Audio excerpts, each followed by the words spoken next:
S Karur ദുരന്തവുമായി ബന്ധപ്പെട്ട് വളരെ നിർണായകമായിട്ടുള്ള ഒരു ദിവസമായിരുന്നു ഇന്ന്. അത് സർക്കാരിനെ സംബന്ധിച്ചാണെങ്കിലും TVKയെ സംബന്ധിച്ചാണെങ്കിലും വളരെ നിർണായകമായിരുന്നു കോടതിയുടെ ഇന്നത്തെ ഹർജി പരിഗണിക്കുന്ന ദിവസം. കോടതി ഇന്ന് പരിഗണിച്ച പ്രധാനപ്പെട്ട ഹർജികൾ ഏതൊക്കെയാണ് എന്ന് നമുക്ക് ആദ്യം പരിശോധിക്കാം. CBI അന്വേഷണം ആവശ്യപ്പെട്ടുള്ള TVKയുടെ ഹർജിയായിരുന്നു പ്രധാനപ്പെട്ടത്. മറ്റൊന്ന് വിജയ്ക്കെതിരെ കേസ് എടുക്കണമെന്നാവശ്യപ്പെട്ടുകൊണ്ടുള്ള ഹർജിയായിരുന്നു. TVKയുടെ അംഗീകാരം റദ്ദാക്കണമെന്നുള്ള ഹർജി ഉണ്ടായിരുന്നു. റാലികൾ നടത്തുന്നതിൽ നിന്ന് TVKയെ തടയണമെന്നുള്ള ഹർജി ഉണ്ടായിരുന്നു. ഒപ്പം തന്നെ ഇതിൽ നിന്ന്, അതായത് ഈ കേസുമായി ബന്ധപ്പെട്ട് ഇതുവരെ ഉണ്ടായിരുന്ന അറസ്റ്റ് മാത്രം പോരാ, വിജയെ കൂടി പ്രതിയാക്കണം, അറസ്റ്റ് ചെയ്യണം എന്നൊക്കെയുള്ള ആവശ്യങ്ങളായിരുന്നു വന്നിരുന്നത് മദ്രാസ് ഹൈക്കോടതിയുടെ മുമ്പിൽ. പക്ഷേ മദ്രാസ് ഹൈക്കോടതി ഈ വിഷയത്തിൽ സർക്കാരിനോ TVKയ്ക്കോ അനുകൂലമായിട്ട് ഉള്ളൊരു രീതിയായിരുന്നില്ല, രൂക്ഷ വിമർശനമായിരുന്നു കോടതിയുടെ ഭാഗത്തു നിന്നുണ്ടായത്. അതിൽ പ്രത്യേകിച്ച് ആദ്യമേ എടുത്തു പറയേണ്ടത് TVKയുടെ, അതായത് കരൂരിലേത് മനുഷ്യനിർമ്മിത ദുരന്തം എന്ന് കോടതി പറഞ്ഞതാണ്. കാരണം നമുക്കറിയാം അവിടെ എന്താണെന്ന് സംഭവിച്ചത് എന്നുള്ളത് നമുക്കറിയാം. അതുകൊണ്ട് തന്നെ കോടതി അതിനെ ഒരു മനുഷ്യനിർമ്മിത ദുരന്തമായി, ഇത് പ്രത്യേകിച്ച് ഒരു കൺട്രോൾ ചെയ്യാതെ ഇല്ലെങ്കിൽ ആ രീതിയിൽ മനുഷ്യനെ ഇളക്കി വിട്ടതുകൊണ്ട് സംഭവിച്ച കാര്യമാണ് എന്ന് കോടതി ആവർത്തിച്ച് പറയുന്നുണ്ടായിരുന്നു. മറ്റൊന്ന്, ദുരന്തശേഷം നേതാവ് ഒളിച്ചോടി എന്നുള്ളതാണ്. വിജയെക്കുറിച്ച് ഈ ദുരന്തമുണ്ടായ അന്നു മുതൽ തന്നെ വലിയ ആരോപണങ്ങൾ ഉന്നയിക്കുന്നത്, ഇല്ലെങ്കിൽ വലിയ രീതിയിൽ പ്രതികരണം, വലിയ രീതിയിൽ വിജയ് മോശം വാക്കുകൾ നേടിയ സംഭവം അതായിരുന്നു. അന്ന് ആ സംഭവം ഉണ്ടായതിനു ശേഷം തന്നെ വിജയ് നേരെ ചെന്നൈക്ക് പോയതായിരുന്നു. അതിന്ന് കോടതിയും ചൂണ്ടിക്കാട്ടുകയായിരുന്നു. മറ്റൊന്ന്, TVK നേതാക്കൾക്ക് ഉത്തരവാദിത്വം ഇല്ലേ എന്ന് ചോദിച്ചതാണ്. അതായത് ഏതുതരം പാർട്ടിയാണ്, ഇതെന്ത് പാർട്ടിയാണ് എന്നാണ് കോടതി ചോദിക്കുന്നത്. ഈ പാർട്ടിയിലുള്ള എല്ലാവരും സംഭവ സ്ഥലത്ത് നിന്ന് ഓടിപ്പോയി.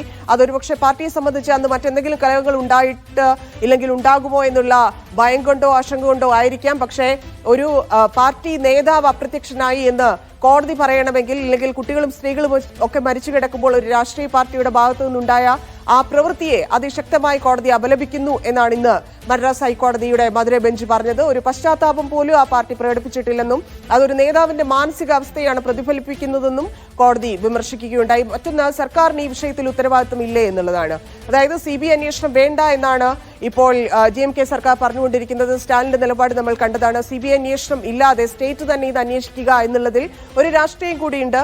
എന്നിരുന്നാൽ പോലും CBI അന്വേഷണം തള്ളിയിരിക്കുന്ന സാഹചര്യത്തിൽ സ്റ്റേറ്റ് എങ്ങനെയായിരിക്കും ഇത് അന്വേഷിക്കുക എന്നത് അറിയേണ്ടതുണ്ട്. കാരണം CBI അന്വേഷണം വേണ്ടെന്ന് സർക്കാരും കോടതിയും പറയുന്നുണ്ടെങ്കിൽ സർക്കാരിനെ സംബന്ധിച്ച് ഇതിൽ എന്തൊക്കെയായിരിക്കും CBI വരുമ്പോൾ സംഭവിക്കാൻ പോവുക, ഇല്ലെങ്കിൽ TVK വളർന്നു വരാതിരിക്കാൻ സർക്കാരിന് ഏത് തരത്തിൽ നീങ്ങാമെന്നതുകൂടിയായിരിക്കും ഒരുപക്ഷെ അന്വേഷണത്തിൽ കൂടി വ്യക്തമാകുന്നത്. മറ്റൊന്ന്, കരൂരിൽ പ്രത്യേക അന്വേഷണ സംഘം എന്നുള്ളതാണ്.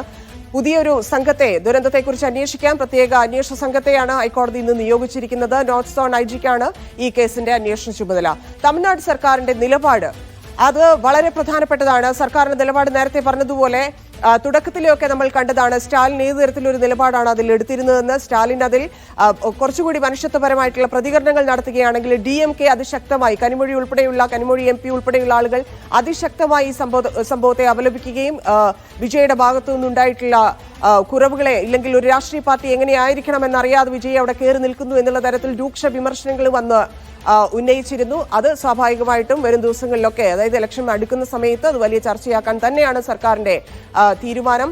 രാഷ്ട്രീയ പാർട്ടികളുടെ കരുനീക്കങ്ങൾ, പലതരം നീക്കങ്ങൾ നടക്കുന്നുണ്ട്. രാഷ്ട്രീയ പാർട്ടികൾ കരൂർ ദുരന്തത്തിൽ CBI അന്വേഷണം ആവശ്യപ്പെട്ട് ദേശീയ മക്കൾ ശക്തി കക്ഷി നൽകിയ ഹർജി അതൊന്ന് മദ്രാസ് ഹൈക്കോടതി തള്ളിയിരുന്നു. ഈ കരൂർ ദുരന്തം DMSKയെ ബാധിച്ചിട്ടില്ലല്ലോ എന്നൊക്കെ ഹർജി പരിഗണിക്കുമ്പോൾ കോടതി ചോദിച്ചിരുന്നു. പക്ഷേ എങ്കിൽ പോലും ഈ പാർട്ടികൾ ആരും ഇതിൽ നിന്ന് പിന്മാറാൻ, ഇപ്പം NDA എന്ത് ചെയ്യുന്നു, ഇല്ലെങ്കിൽ മറ്റ് പ്രതിപക്ഷ പാർട്ടികൾ എന്ത് ചെയ്യുന്നു എന്നതൊക്കെ നമ്മൾ കണ്ടുകൊണ്ടിരിക്കുകയാണ്. അപ്പം എന്തായാലും രാഷ്ട്രീയമായിട്ട് ഇതിൽ വിജയ് എങ്ങനെ കയറി വന്നോ, ഇല്ലെങ്കിൽ വിജയ്ക്ക് മുന്നിൽ പിന്നിലൊക്കെ ആയിട്ട് എത്ര ആളുകൾ നിരന്നു നിന്നോ ആ ആളുകളെ കുറയ്ക്കുക എന്നുള്ള ഉദ്ദേശത്തിലേക്ക് അവിടുത്തെ രാഷ്ട്രീയ കക്ഷികൾ പോകുന്നു എന്നുള്ളതാണ്. ഇനി കരൂരിലേക്ക് വിജയ് വീണ്ടും എത്തുമ്പോൾ എന്ത് സംഭവിക്കും എന്നുള്ളതാണ്.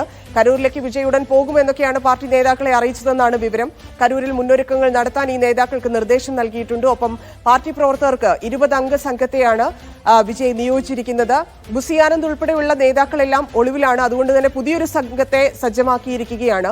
ഈ മരിച്ചവരുടെ, ഇല്ലെങ്കിൽ സാരമായി പരിക്കേറ്റ് കിടക്കുന്നവരുടെയൊക്കെ കുടുംബാംഗങ്ങളെ വിജയ് സന്ദർശിച്ചേക്കും എന്നുള്ള വിവരമുണ്ട്. എന്തായാലും ഈ കരൂർ ദുരന്തത്തിന് പിന്നാലെ TVKയുടെ ജനറൽ സെക്രട്ടറി N ആനന്ദ് അടക്കമുള്ള മുതിർന്ന നേതാക്കൾ ഇപ്പോഴും ഒളിവിലാണ്. അതുകൊണ്ട് തന്നെ കരൂരിലെ TVK പ്രവർത്തനങ്ങൾ താളം തെറ്റിയ ഒരു അവസ്ഥയുണ്ട്. അപ്പോൾ കരൂർ സന്ദർശനം എന്ന സാഹചര്യം കൂടി കണക്കിലെടുത്താണ് മുന്നൊരുക്കങ്ങൾക്കായി 20 അംഗത്തെ വിജയ് ഇപ്പോൾ നിയോഗിച്ചിരിക്കുന്നത്. പക്ഷേ അങ്ങോട്ട് എത്തുമ്പോൾ എന്ത് സംഭവിക്കുമെന്നൊക്കെയുള്ളത് കണ്ടറിയേണ്ടി വരും. എന്തായാലും കരൂർ വിഷയത്തിൽ അവിടെ കോടതി ചോദ്യം ചെയ്യുകയാണ് സർക്കാരിനെയും വിജയെയും. ആ സാഹചര്യത്തിൽ കരൂരിലേക്ക് എത്തുന്ന വിജയെ എങ്ങനെ കരൂർ സ്വീകരിക്കും, ഇനി അത് രാഷ്ട്രീയമായിട്ട് തമിഴ്നാട്ടിൽ എന്തൊക്കെ മാറ്റങ്ങൾ ഉണ്ടാക്കും എന്നുള്ളത് വരും ദിവസങ്ങളിൽ കാണാം.